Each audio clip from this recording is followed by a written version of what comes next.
Marley, ano yung biggest dream mo nung dalaga ka pa? Siyempre, nais mong makahanap ng boyfriend, Opo. yung pogi. Siyempre, di ba? Bukod doon, ano talaga ang inasam mo? Nung ano po, mga 17 years old pa po ako, parang may isa bahay po namin, sa likod po nun may punong santol po. Oo. Tapos nagdasal po ako nun, sabi ko, siguro paglaki ko, gusto kong pag panahon gusto ko na mag-asawa, gusto kong magkaroon ng 2 anak na lalaki at saka 2 anak na babae po. Okay lang sa akin kahit single mom po ako, basta magkaroon lang po ako ng anak na lalaki at saka babae. 17 years old ka pa lang, nag-iisip ka ng magkaanak? Opo. Haba? At nagkatuloy ba? Natuloy ba yung dream mo? Opo, natuloy po siya. Natuloy ka? Doon sa Opo. boyfriend, unang boyfriend mo? Hindi po. Ay, hindi. Ilan? Opo. Ano po siya? Pangatlo po. Ba, ang swerte mo. 3 yung pinagpilian mo, ha? So, natuloy yung yung wish mo agad? Opo. Nabuntis ka agad? Opo. Ganong katagal bago ka Ano po nabuntis? siya? Nung paglipat po namin ng Valenzuela po. Hindi, kaya nga, nung pagka nag-asawa ka, how long bago ka nagbuntis? Ano po? Ganong katagal ang hinintay mo? Mga 4 months po. 4 months lang, Opo. nagbuntis ka na. Oh my God. So, maligaya kayo noon. Opo, sobra Hindi po. ba? Oo. So, ikwento mo, pagkatapos nun, nagtagal yung maliligayang araw ninyo. Ano nangyari? Ano po, parang unti-unti po siyang nagbago. Ha? Dahil? Dahil parang nalulung po siya sa alak. Naging alcoholic po siya. Ay! Yung asawa mo. Opo. Bakit siya bakit? Bakit na uwi sa ganun? Parang hindi ko lang po alam kasi Anong parang, nangyari? Ano ang nag-udyok? O ano sa kanya para magganon? parang napabarkada po siya. Napabarkada? Opo. Oo, ngayon? Tapos minsan na lang po siya umuwi sa bahay. Tapos lagi na lang po siya nag-aalak po, naglalasing. Aha. Gabi-gabi po. Naku. Ano ito? Ito ba naging dahilan? Naghiwalay kayo? Opo. Naghiwalay kayo? Opo. Bakit nalulung sa pag-inom yung asawa mo? Yung parang yung kasi 2010, lumipat po kami ng Balintawak. Sa unang sigaw, kung napabalitaan niyo po, isa po kasi kami sa nasunugan doon sa may Balintawak. Tapos, ayun po. Nasunugan kayo. Opo. So, hindi niya nakayanan yung Opo. nawala talaga, bahay niyo, wala talaga. Opo.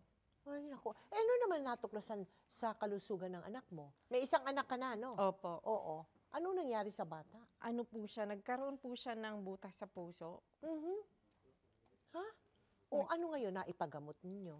Opo, naipagamot din naman namin, kaso parang lumala po siya araw-araw. Tapos naninigas po siya, tapos pag umiiyak po siya, nangingitim po. Aha. Anong naging epekto nito sa inyong pagsasama? Lagi po kami nag-aaway. Bakit? Imbis na kayo dapat, 'di ba? Dapat nagkaintindihan kayong dalawa, anak ninyong pareho 'yon. Dapat naging close pa kayo. Nagsandalang kayo sa isa't isa.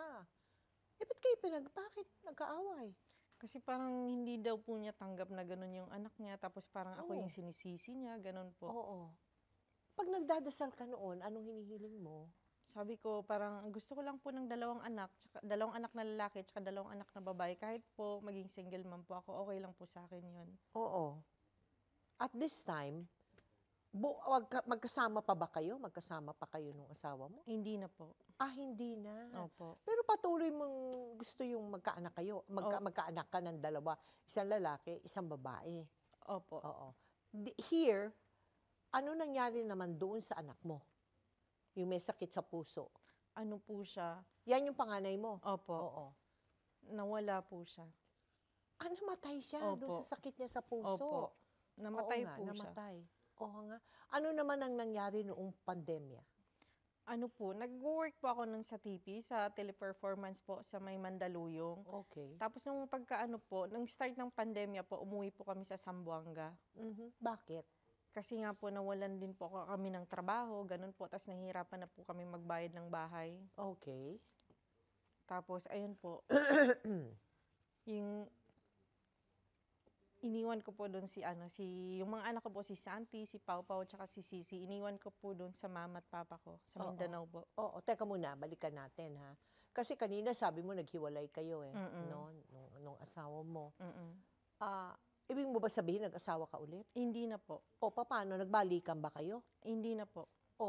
Kailan ka nagkaroon ng 2 anak? Ano po, habang sunod-sunod po kasi ako nagbuntis noon.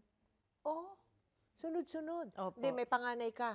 Opo. Namatay, kinuha Opo. sa'yo. Di, wala na ulit. Nag-anak ka ng 3. Opo, kay Santi, kay Pau Pau, at saka kay Sisi po. Oh, nag-anak ka ng 3. Opo.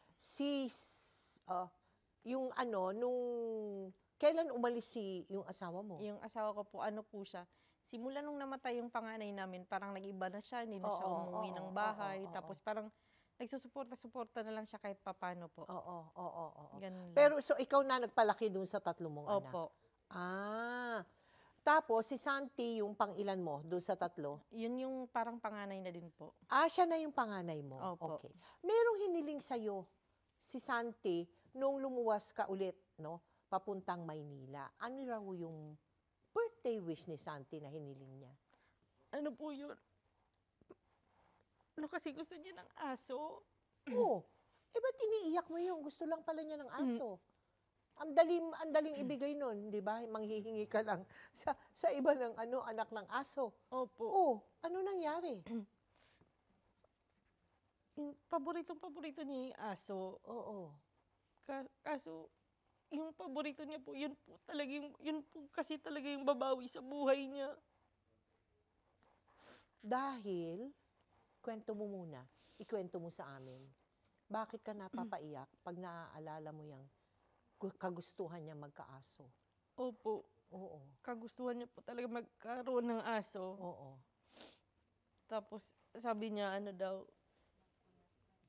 kahit ano po, basta aso lang daw talaga yung gusto niya.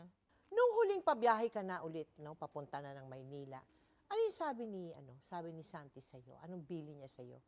Wala ka bang naramdaman na kutob nun o lungkot nung time na yun? Parang iba po, kasi parang lagi niya sinasabi sa akin na, Mama, gusto ko, sa birthday ko, parang tinatanong niya lagi sa akin, Mama, ano bang birthday cake ibibigay mo sa akin? Gusto kong malaman kung ano yung design. Kasi tapos na po ako sa Spider, tapos na ako sa Superman, yung ganun po.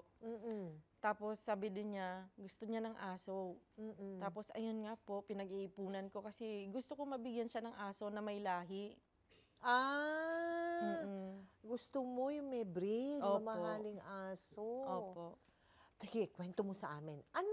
Anong nangyari nung araw ng trahedya na yun? Ano po yun?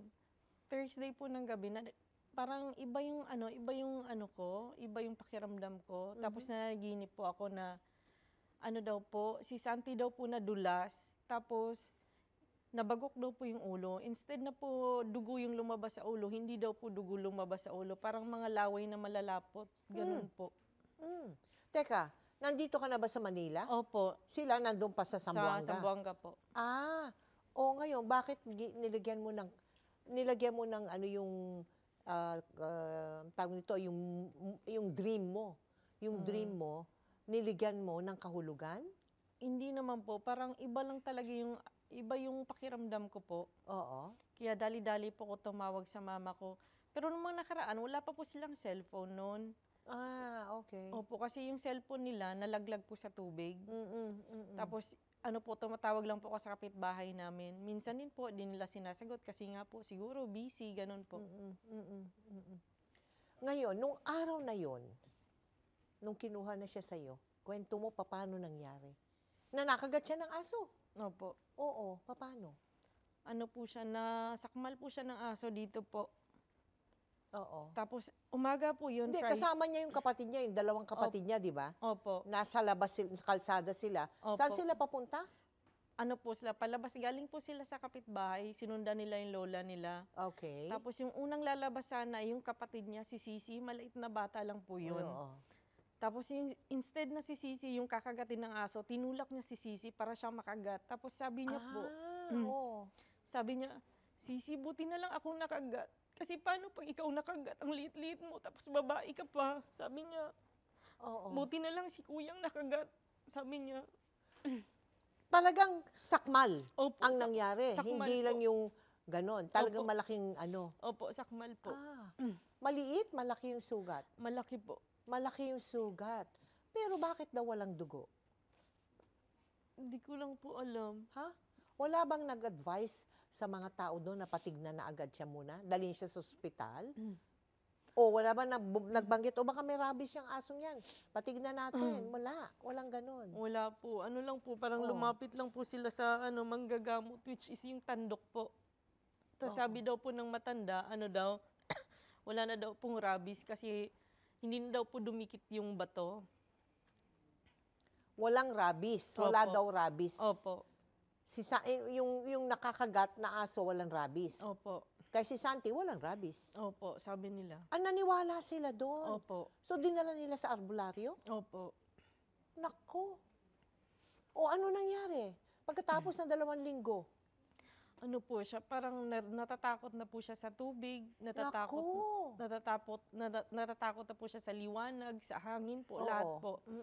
Tapos isang araw po nakita siya ng mga kapatid niya, abang umuulan, umaalulong na daw po si Santi. Ay, ang bilis. 2 linggo lang. Opo. Ganun nangyari. Nako. So, ikaw, nag-book ka agad di ba? Pupunta ka sa Buanga. O nung pagdating mo doon, anong naabutan mo? Wala na po. Anong wala na po? Patay na po si Santi. Hindi mo na naabutan ng buhay. Opo. Nako. Ang bilis. 2 linggo lang. Opo. After nakagat siya. So, Early, ano ang payong maibibigay mo sa mga nanonood sa atin ngayon diyan sa nangyari sa anak mo? Lalo na sa mga bata at sa mga magulang, ha?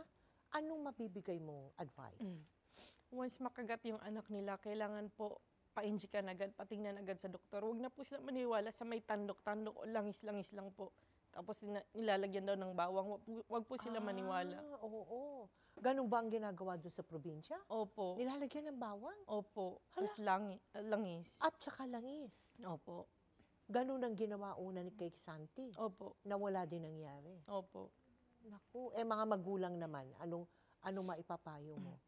Sa mga magulang naman po, wag naman po nilang takutin yung mga anak nila sa bakuna po, sa injection na nakakatakot, mahaba po yung karayom. Kasi doon po nagsisimula yung takot ng bata. Kaya hindi po nagpapa-inject. Kaya pala, ayaw nilang gumastos. Opo. Yun lang yun di ba? Opo. Naku po. Kamusta ka na ngayon? Natanggap mo na ba? Hindi po masyado. Hindi masyado. Opo. Ano iniisip mo? Anong umiiral sa kaisipan mo pag naaalala mo si Santi? Sobrang sakit po kasi si Santi po talaga, sobrang bait na bata yun. Tapos, hindi niya pinapatulog yung mga kapatid niya pag hindi nagdadasal, hindi po nagtututbrush. Talaga? Opo. Napakabait naman pala, no? Opo. Pero alam mo, sabi nila kasi, pagka daw ganun, no, dapat ipaubaya mo na. Ipaubaya mo na siya sa langit. Ipaubaya mo na siya sa Panginoon. Kasi kinuha na siya Pagka daw hindi mo ipapaubaya, hindi siya nananahimik. Naniniwala ka ba doon? Siguro po. Isip-isipin mo na ngayon, nang sa ganun, mapanatag ka na, di ba? Tanggapin mo na, kinuha na si Santi, at nandun na siya, nananahimik na siya sa langit. Pwede? Sige po. At nang sa ganun, gumaang ang buhay mo at nag-move forward ka na. Pasasalamatan ka ni Santi. Okay? Sige po. Thank you very much sa iyo, Early, ha? Maraming salamat. Thank you.